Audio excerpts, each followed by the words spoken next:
जय हिंद दोस्तों। आज के इस सेशन में हम लोग मैथ्स के अलग अलग टॉपिक से महत्वपूर्ण प्रश्नों को करने वाले हैं और ये प्रश्न इतना आसान तरीके से बताएंगे कि आपको यकीन ही नहीं होगा कि ये सवाल आपके 10 सेकंड के अंदर बनाए जा सकते हैं। तो चलिए इस क्लास को शुरू करते हैं। क्लास में शुरू से अंतिम तक जरूर बने रहिएगा ताकि हर एक कॉन्सेप्ट आपको अच्छे से समझ में आए और आप इनको सीख कर अपने सवाल को लगा पाएँ अच्छे से। पहला सवाल दिया गया है, ये है हमारे बोट एंड स्ट्रीम का, यानी कि नाव और धारा का। सवाल में कह रहा है कि भानु धारा के विपरीत एक नाव में 790 किलोमीटर की दूरी 30 घंटे में तय करता है और उसे धारा के साथ 12 घंटे लगते हैं, तो धारा की गति कितनी होगी। ध्यान रखिएगा दोस्तों, यहाँ पर जो हम नाव की चाल मानते हैं, नाव की गति वो x मानते हैं और यहाँ पर धारा की जो इंडिविजुअल गति है, मतलब खुद की धारा की गति, धारा की स्पीड y मानते हैं। ये नाव की है और ये धारा की यानी करंट की। ठीक है, अब यहाँ पर धारा के साथ अगर चलता है वो तो 12 घंटे लगते हैं और धारा के विपरीत अगर चलता है तो 30 घंटे लगेंगे। ऑब्वियस सी बात है कि ज़्यादा टाइम लगेगा यहाँ पर। तो अब अगर इनका धारा के साथ देखा जाए तो धारा के साथ स्पीड कितना होगा, दोनों का स्पीड जुड़ जाएगा क्योंकि धारा जो है नाव को पुश करेगा, ठीक है, यानी उसकी स्पीड बढ़ा देगा। तो यहाँ पर x + y हो जाएगा। तो ये धारा के साथ वाला गति आ गया। तो धारा के साथ गति कितना होगा, speed equal to distance upon time. Distance कितना है 790 और डिवाइड बाई टाइम, साथ में कितना टाइम लग रहा है 12, तो यहाँ पे हो गया 12 आपका। ठीक है, अब धारा के विपरीत देखते हैं यानी कि x - y देखते हैं। नेगेटिव हो जाएगा, है ना, माइनस हो जाएगा x - y। तो ये स्पीड है, speed equal to distance 790 upon time, यहाँ पर 30 लग रहा है। क्लियर है, इतनी बात तो समझ में आ गई होगी। यहाँ पे इसको हम लोग काट लेते हैं। ठीक है, अब यहाँ पर देखिएगा, या फिर मत काटिए, ठीक ना, यहाँ पर मत काटिए। अब हमको क्या चाहिए, धारा की गति चाहिए। धारा की गति मतलब y चाहिए। तो y कैसे निकालेंगे, यहाँ पे देख लीजिए, इन दोनों को घटा के 2 से डिवाइड कर देंगे तो y की वैल्यू आ जाएगी, है ना, क्योंकि a + b a - b के फॉर्मेट में दिया है। तो दोनों घटाइए और यहाँ पर 2 से डिवाइड कर दीजिए। तो दोनों को अगर हम लोग घटाएंगे तो यहाँ पे हो जाएगा 790 डिवाइड बाई 12 और माइनस यहाँ पर 790 डिवाइड बाई 30। ठीक है, 790 दोनों में है तो कॉमन आ जाएगा। तो यहाँ पे हो गया 790 कॉमन आपका। 30 × 30 है ना, 30 × 30 माइनस 12 × 12, यहाँ पे 12 और डिवाइड बाई नीचे हो जाएगा आपका 12 × 30। तो यहाँ हो गया 12 × 30 हो जाएगा। 0 से ये 0 ख़त्म हो गया, इसको घटाइए तो ये कितना आ जाएगा 18 आ जाएगा, है ना। तो यहाँ पे हो गया आपका 79 और इंटू ये हो जाएगा 18 और डिवाइड में आपका हो जाएगा 12 × 3। तो यहाँ हो गया 12 × 3 हो जाएगा। 3 से ये 6 बार में कट जाएगा और 6 से ये 3 बार 6 से 2 बार में कट जाएगा। तो 79 का हाफ यहाँ पर आ जाएगा। ठीक ना। अच्छा, यहाँ पे तो अभी घटाए आए हैं ना, अभी 2 से डिवाइड करना बाकी है क्योंकि y की वैल्यू निकाल रहे हैं तो 2 से डिवाइड करना अभी बाकी है। ठीक है, तो अभी तो सिर्फ घटाए हैं, इसको इससे घटा दिए हैं और डिवाइड बाई 2 करना है। तो डिवाइड में 2 ले आइए, यहाँ पर डिवाइड में और 2 आ जाएगा एक ठो। तो बस 79 डिवाइड बाई 4 होगा। 79 डिवाइड बाई यहाँ पर 4, ये आपका राइट आंसर होगा। निकाल लीजिए कितना होगा, 4 × 1 = 4, फिर बचा यहाँ पे 3 तो 39 हो गया और 4 नहीं हो 36, मतलब 19 दशमलव कुछ आएगा। ऑप्शन नंबर सी में है, ये आपका करेक्ट आंसर होगा। समझ में आई, अच्छे से क्लियर हो गया होगा। आगे बढ़िए अगले प्रश्न पे। चलिए दोस्तों, ये सवाल देखते हैं हम लोग। पेट्रोल के मूल्य प्रति लीटर जो है वो 52% की वृद्धि हो जाती है ना, प्राइस में। इसकी खपत में कितने प्रतिशत की कमी की जानी चाहिए ताकि उस पर होने वाला टोटल खर्चा 14% ही बढ़ पाए। ठीक है, अब इसको 2 तरीके से आप लोग लगा सकते हैं। पहले हम आपको बहुत बेहतरीन तरीका बताते हैं जिससे आपके इस टाइप वाले सारे सवाल बन जाएंगे। ठीक है, तो आप याद रखिएगा कि जो खर्च होता है, ठीक है, जो यहाँ पर खर्च होता है, मतलब किसी भी चीज़ पर जो हम खर्च करते हैं, व्यय करते हैं, खर्च है ना, यानी कि एक्सपेंस। वो एक्सपेंस जो होता है दोस्तों, वो होता है प्राइस और इनटू कितना खपत कर रहे हैं हम लोग, है ना, कितना यहाँ पे कंजम्पशन कर रहे हैं, तो यानी कि सी।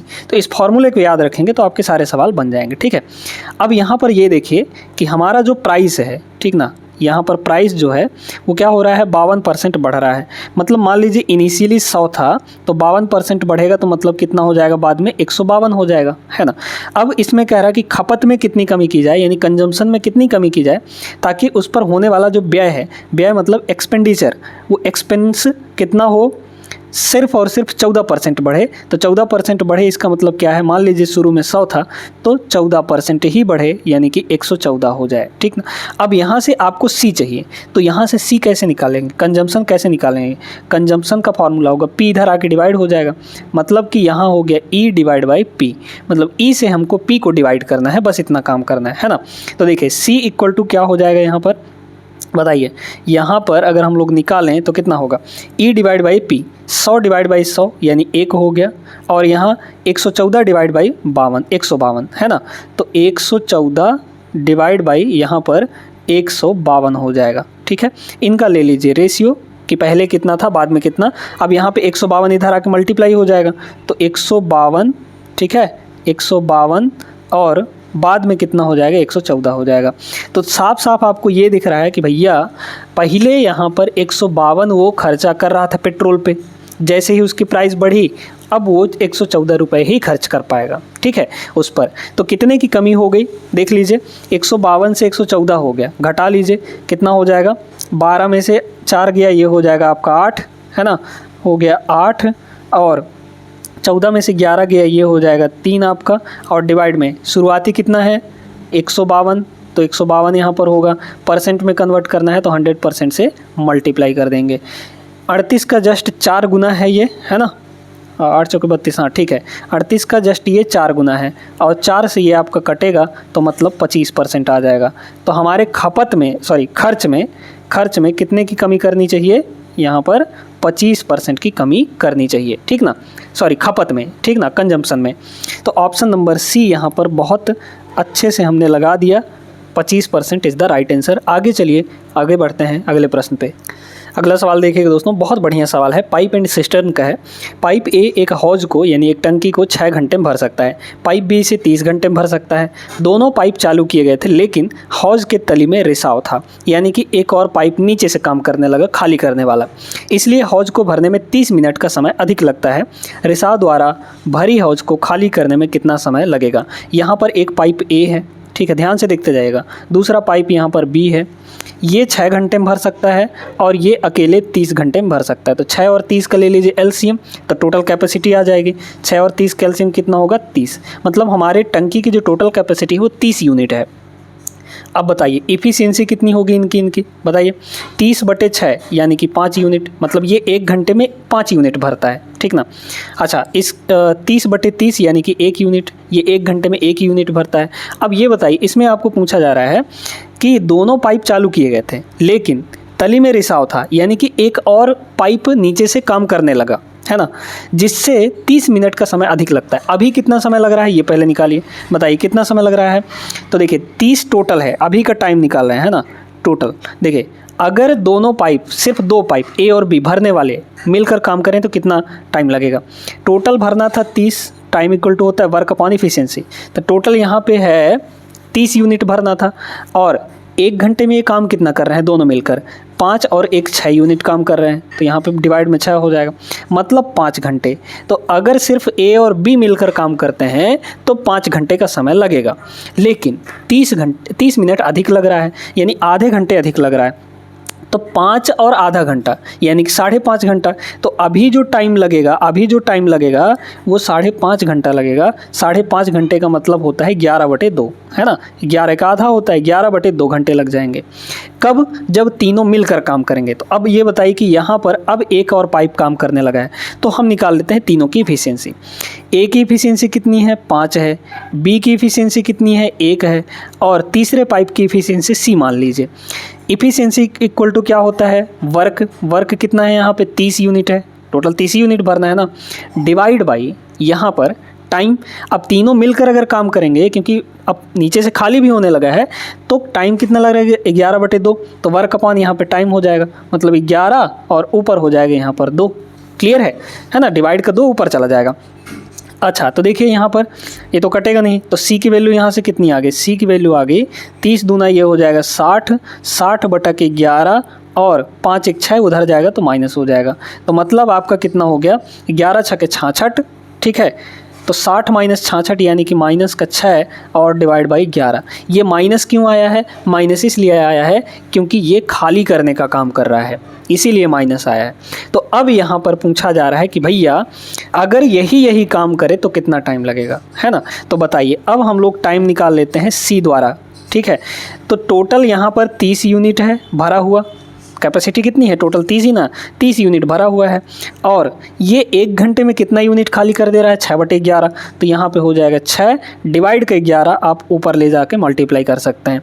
तो 6 से ये कट जाएगा आपका, है ना, 5 बार में, तो 11 × 5 = 55, मतलब 55 घंटे का समय यहाँ पर लगने वाला है दोस्तों, है ना। अगर ये सी अकेले पूरा टंकी भरा हुआ है और सिर्फ यही काम कर रहा है, रिसाव काम कर रहा है, तो 55 घंटे का समय लगेगा उसको खाली करने में। ऑप्शन नंबर डी करेक्ट होगा।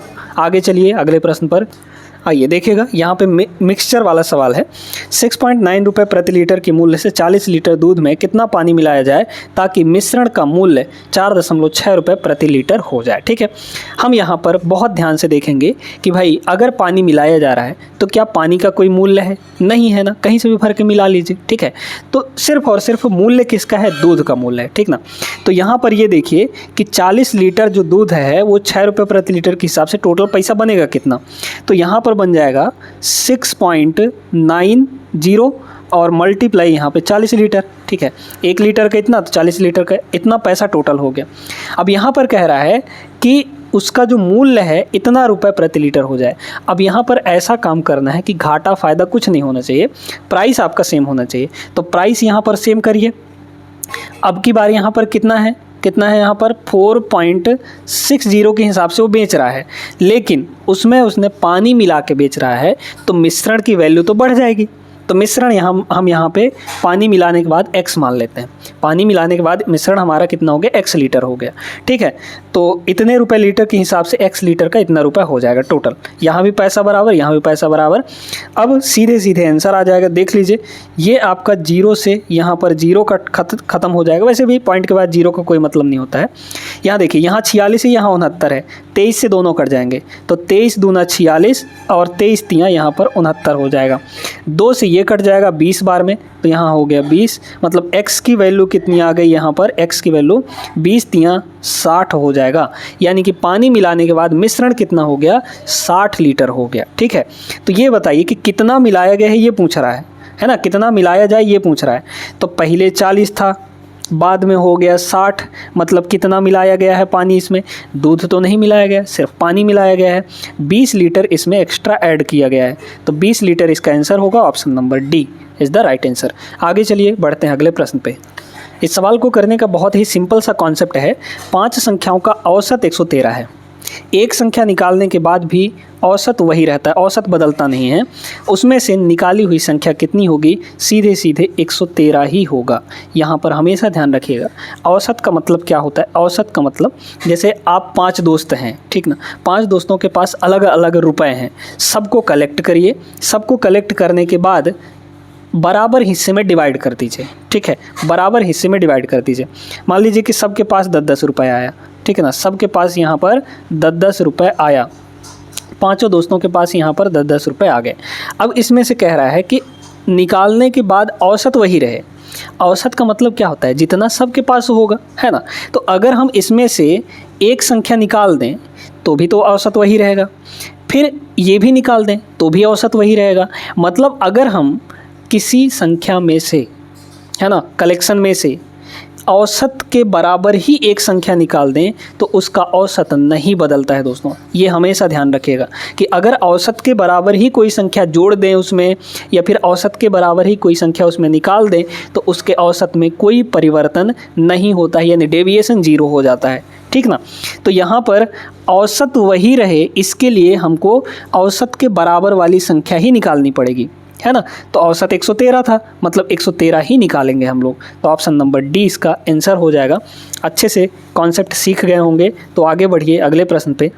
अब यहाँ पर आया है एक बेईमान दुकानदार वाला सवाल। बेईमान दुकानदार वाले सवालों को करने के लिए हमने आपको एक सटीक तरीका सिखा रखा है। उस तरीके से करेंगे तो बहुत आसानी से ये सवाल और ईजिली बन जाते हैं। एक व्यापारी 25% के लाभ पर चावल बेचने का दावा करता है, किंतु वह बेईमानी पूर्वक ऐसा बाट प्रयोग करता है कि उस पर अंकित वजन से 15% कम है, ठीक ना।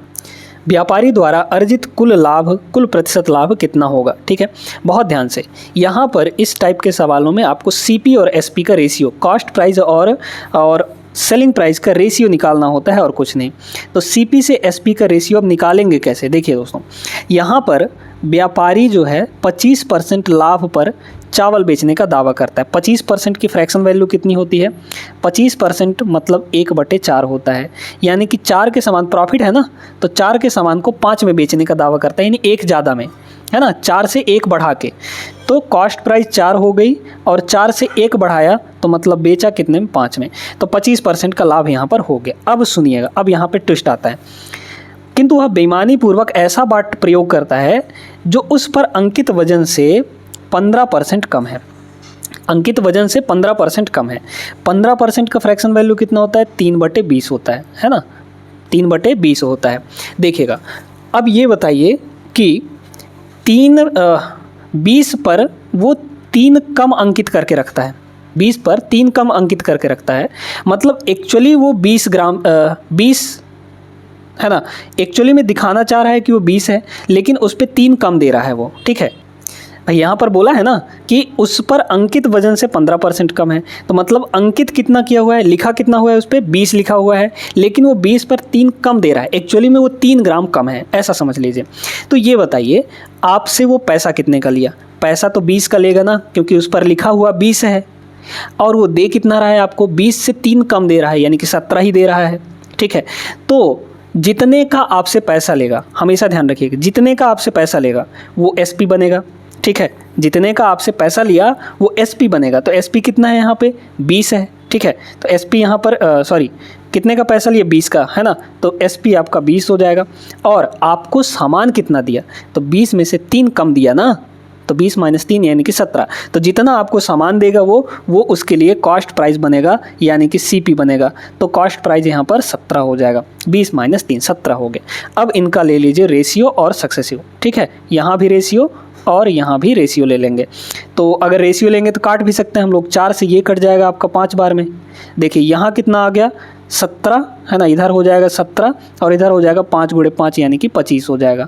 बस मतलब 17 के सामान को 25 में बेच रहा है, तो प्रॉफिट हो रहा है उसको, बहुत ज़्यादा प्रॉफिट हो रहा है। पहले तो बता के प्रॉफिट लिया, फिर बाद में यहाँ पर घपला करके भी प्रॉफिट ले लिया, तो दोनों जगह से प्रॉफिट ले लिया, मतलब बहुत ज़्यादा प्रॉफिट हो गया। कितने का निकालिए, 17 से 25 कितने का प्रॉफिट हो रहा है, 8 का। हाँ, 8 का प्रॉफिट है किस पर, सीपी, यानी कि 17 पर। तो 8/17 मल्टीप्लाई करेंगे 100% से, तो ये परसेंटेज में चेंज हो जाएगा। निकटतम वैल्यू पूछा है आपको, है ना, निकटतम वैल्यू, तो 800 / 17 है ना, 800 / यहाँ पर 17 हो जाएगा।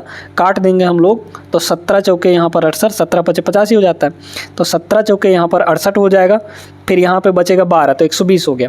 तो 17 × 102, 17 × 7 119, मतलब 47%। तो 47% यहाँ पर आएगा। ऑप्शन नंबर आपका डी करेक्ट आंसर हो जाएगा दोस्तों। तो उम्मीद करते हैं समझ में आ गया होगा। बेईमान दुकानदार वाले सवालों को आप अच्छे से कर लेंगे।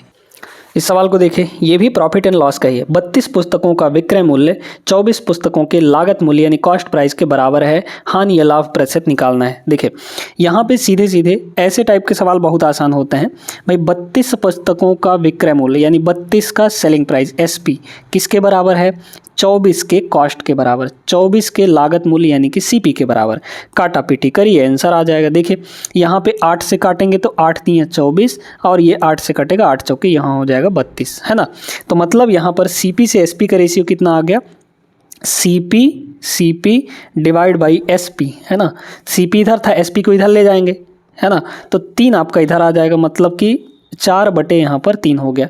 तो यहाँ पर खरीदा 4 का और बेचा कितने में, 3 में, तो लॉस हो रहा है। ठीक है, तो कितने का लॉस, 1 का लॉस किस पर, 4 पर, है ना भाई। सीपी कितना है, डिवाइड में हमेशा सीपी ही रखते हैं, याद रखिएगा। तो सीपी कितना है, 4 यूनिट है, तो 4 पर, तो 1 का लॉस 4 पर हुआ, 1 का लॉस 4 पर हुआ। परसेंट में चेंज करेंगे तो 100% से मल्टीप्लाई, मतलब सीधे सीधे 25% का यहाँ पर लॉस आ गया। 25% का लॉस होगा, यानी option number A is the right answer. ठीक है, समझ में आ गया कैसे लगाना है। आगे बढ़िए अगले प्रश्न पे। देखिए रेशियो एंड प्रोपोर्शन का है, मतलब आसान सा सवाल है, आरआरबी एनटीपीसी 2021 के पेपर में पूछा हुआ है। तो ऐसे जब रेशियो प्रोपोर्शन में कुछ चीज़ें दी रहती हैं तो कैसे सॉल्व किया जाता है आप सभी को मालूम है। अंदर अंदर का मल्टीप्लाई, बाहर बाहर का मल्टीप्लाई। मतलब यहाँ पर इस x का 5 के साथ मल्टीप्लाई होगा और इस 1.75 का यहाँ 8 के साथ मल्टीप्लाई होगा। तो कुछ मत करिए, 5 को x से मल्टीप्लाई करेंगे, यहाँ हो जाएगा 5x, और बराबर लगाना जरूर है क्योंकि प्रोपोर्शन है तो बराबर होगा, है ना। बाकी 1.75 का मल्टीप्लाई हो जाएगा 8 के साथ। काट लीजिए तो x की वैल्यू यहाँ से डायरेक्टली कितनी आ जाएगी, इसको अगर हम लोग काटेंगे, या फिर इसको पहले ऐसे कर दीजिए ना, 175 डिवाइड बाई इसको 100 लिख लीजिए, इसको 100 लिख लेंगे और नीचे आ जाएगा आपका 5 डिवाइड में और यहाँ पर है 8। ठीक है, काट लीजिए। तब 5 से इसको अगर हम लोग काटें तो 5 3 15 है ना, यहाँ पे 5 3 15 और 5 1 5, इतना हो गया। तो 31 × 8 बटे यहाँ पे 100 हो जाएगा। तो 8 1 8, 8 3 24, मतलब 2। ठीक ना, यहाँ पर कितना हो जाएगा, एक सेकंड, कुछ गलती हो रहा है यहाँ पर। देखिए यहाँ पर ये हो जाएगा आपका 31 नहीं आएगा। ठीक है, 31 नहीं आएगा भाई, 5 3 15, फिर बचा आपका 2 तो 25 हो गया, 5 5 25 35 आएगा। ठीक है, अब काट लीजिए। तो काटेंगे तो यहाँ पे कितना हो जाएगा, 8 5 40, फिर 8 3 24, 24 और 4 यहाँ पर 28 हो जाएगा। डिवाइड में आपका 100 है, मतलब सीधे सीधे 2.8 आ गया। 2.8 इस सवाल का आंसर होगा, ऑप्शन नंबर सी। समझ में आया सभी को। आगे चलिए अगले प्रश्न पे। आइए इस प्रश्न को देखते हैं। इसमें आपको सक्सेसिव डिस्काउंट वाला सवाल देखने को मिल रहा है। एक बिक्री के विज्ञापन में 10% और 20% की 2 क्रमिक छूट प्रदर्शित की गई है। यदि नगद भुगतान पर 5% की अतिरिक्त छूट दी जाती है तो नगद भुगतान करके खरीदारी करने पर मिलने वाला कुल छूट कितना होगा। ठीक है, देखिए यहाँ पे अगर कैश पेमेंट करते हैं तो 5% एक्स्ट्रा डिस्काउंट दिया जाएगा। तो मतलब पहले डिस्काउंट दिया जा रहा था 10% और 20% का, 10% और 20% का 2 सक्सेसिव डिस्काउंट दिया जा रहा था। लेकिन बाद में यह देखा गया कि अगर आप कैश पेमेंट कर देते हैं तो 5% एक्स्ट्रा डिस्काउंट भी मिल जाता है। मतलब कैश पेमेंट करके हम कितना डिस्काउंट टोटल ले सकते हैं। तो अगर कैश पेमेंट करेंगे तो 5% का एक्स्ट्रा यहाँ पे डिस्काउंट मिलेगा। ठीक है, अब इन तीनों का निकाल लीजिए सक्सेसिव। कैसे निकालेंगे, या तो पहले इन दोनों का निकाल लीजिए, फिर इसका निकाल लीजिए इसके साथ, या फिर तीनों के एक साथ निकाल लीजिए। अब चूंकि तीनों के एक साथ निकालना थोड़ा झंझट वाला काम है, इसलिए इन दोनों का हम लोग निकाल लेते हैं पहले, फिर उसके बाद इसके साथ निकाल लेंगे। अब सक्सेसिव डिस्काउंट निकालने का फॉर्मूला ये होता है A + B और -AB/100, ये होता है दोस्तों। ठीक है, A + B - AB/100, ये होता है सक्सेसिव।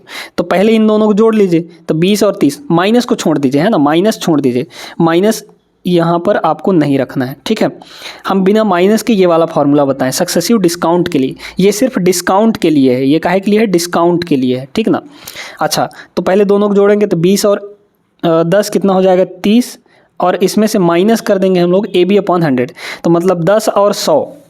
ठीक है, सॉरी 10 और 20 का मल्टीप्लाई 200, तो 200/100 कितना आ जाएगा, 2, मतलब इसमें 2 हम लोग माइनस कर देंगे तो कितना आ गया, ये आपका 28% आ गया। कितना आ गया, 28%। अब इस 28% का 5% के साथ हम लोग सक्सेसिव निकाल लेंगे, फिर से इसी तरीके से, है ना। तो 28 और 5 एक बार जोड़ देंगे तो 8 5 13, मतलब ये हो गया 33, माइनस इसमें से क्या कर देंगे, इन दोनों को जोड़ के मल्टीप्लाई करके 100 से डिवाइड। तो 28 का 5 से मल्टीप्लाई करेंगे, 20 5 100, 8 5 40, है ना, यानी कि 140 हो गया। तो 140 डिवाइड बाई यहाँ पर 100 हो जाएगा। तो 140 डिवाइड बाई 100, मतलब कि 33 में से 1.4 माइनस कर दीजिए। तो 33 में पहले 1 घटाएंगे, 32 पे आ जाएंगे, 0.4 और घटाएंगे तो 31.6 आ जाएगा। मतलब ऑप्शन नंबर सी इसका राइट आंसर होगा। ठीक है, सिंपल इंटरेस्ट यानी साधारण ब्याज का सवाल है। एक निश्चित राशि पर 12% साधारण ब्याज पर 5 वर्षों के लिए अर्जित ब्याज इतना रुपए है, तो निवेश की गई राशि। देखिए इसका मतलब क्या होता है, हर साल का ब्याज। तो 1 साल का साधारण ब्याज 12% है, मतलब कि 5 साल का ब्याज कितना बनेगा, 12 × 5, है ना, 5 वर्षों के लिए। तो 1 साल का 12% यानी 5 साल का 12 पंचे 60% हो जाएगा, 60%। और 5 साल का ब्याज बन कितना रहा है, परसेंटेज में तो 60% बना, लेकिन एक्चुअल में ब्याज कितना बन रहा है, यहाँ पर 4080 रुपये के बराबर बन रहा है। ठीक है, अब आपको क्या चाहिए, निवेश की राशि जो कि 100% होती है ना, मूलधन 100% होता है, तो 100% निकाल लीजिए। यहाँ 0 से 0 कट जाएगा, 6 से इसको काटेंगे तो 1% की वैल्यू आ जाएगी। बताइए 1% की वैल्यू 6 छक्के 36 है ना, फिर बचा 4 तो 48 हो गया, 6 अट्ठे 48।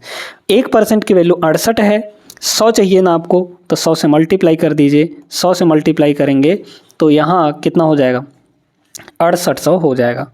तो 6800 इस सवाल का right answer option number B होगा। ठीक है, आगे चलिए कुछ और प्रश्नों को करते हैं। चलिए देखिएगा, ये बड़ा तगड़ा सवाल है।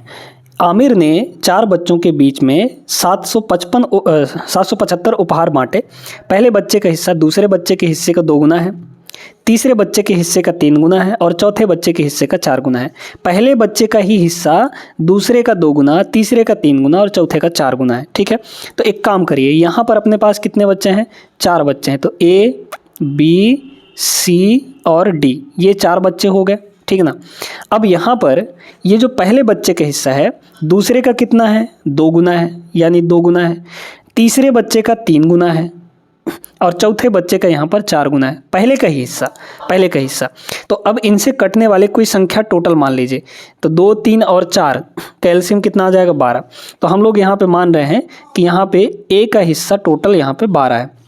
ठीक है, तो अब ये जो 12 है बी का 2 गुना होगा। ठीक है, दूसरे बच्चे का 2 गुना होगा, तो दूसरे बच्चे का 2 गुना अगर होना है तो ये 6 होगा। ठीक है, तभी ना 6 का 2 गुना 12 आएगा। तीसरे का 3 गुना होना चाहिए ये, तो अगर 12 किसका 3 गुना होता है, 4 का, तो यहाँ 4 हो गया, 4 का 3 गुना 12 आएगा। और इसका 4 गुना होना चाहिए, तो किस वैल्यू का 4 गुना 12 होता है, तो 3 का 4 गुना 12 हो जाएगा, है ना। तो अब सीधे सीधे आपके पास आ गया है यहाँ पर रेशियो।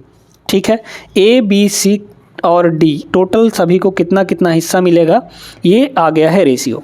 अब यहाँ पे कह रहा है कि टोटल इतना उपहार है और यहाँ पे बोला जा रहा है पहले और दूसरे बच्चे द्वारा कुल प्राप्त उपहारों की संख्या बतानी है ना। तो पहले और दूसरे बच्चे को टोटल कितना मिला बताइए, 18, 12 और 6 18, 18 मिला है टोटल कितने में से, 12 6 18, 18 और 7 25 है ना, तो ये 25, तो 18/25 मिला है टोटल का। ठीक है, इन 2 बच्चों को 18/25 मिला है टोटल कितना है, यहाँ पे 775 उपहार हैं। काट लीजिए इसको, तो 25 तियाँ 75 और 25 एकम 25। ठीक है, कट गया ये। 18 31 का मल्टीप्लाई करना है, तो देख लीजिए यहाँ पर अगर हम लोग करें तो 18 तियाँ 24, 18 तियाँ 54 मतलब 540 हो गया। 540 और 18 यानी कि 568। ठीक है, सॉरी 558, तो आ जाएगा आंसर आपका कितना, 558 के बराबर। या फिर वैसे भी यूनिट डिजिट में देख सकते हैं, 8 एकम 8 आएगा, इकाई अंक 8 सिर्फ यहाँ है ना। तो ये सवाल भी अच्छे से आप लोग समझ गए होंगे।